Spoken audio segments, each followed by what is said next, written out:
আজকে একটা স্পেশাল কাজ করেছি। কাকে নিয়ে? আমার দাদাকে নিয়ে। কিন্তু কথা হচ্ছে দাদা নিজেকে ক্যামেরার সামনে একদমই দেখাতে চায় না।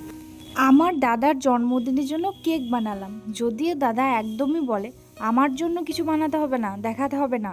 আমি চাই না আমাকে নিয়ে মানুষ কিছু ভাববে। আসলে নিজের আনন্দ, নিজের বিশেষ দিন এগুলো নিজের মধ্যেই রাখেন।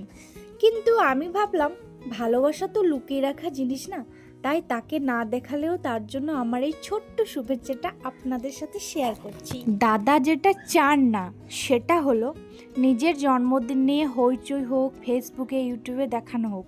কিন্তু আমি যেটা চাই সেটা হলো দাদা জানুক আমরা তাকে কতটা ভালোবাসি।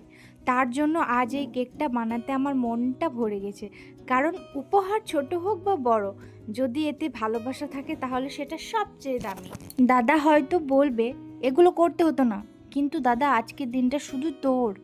তুই ক্যামেরা পছন্দ করিস না ঠিক আছে, কিন্তু তোর জন্য কেক বানানোটা আমার কাছেও একটা সুখ।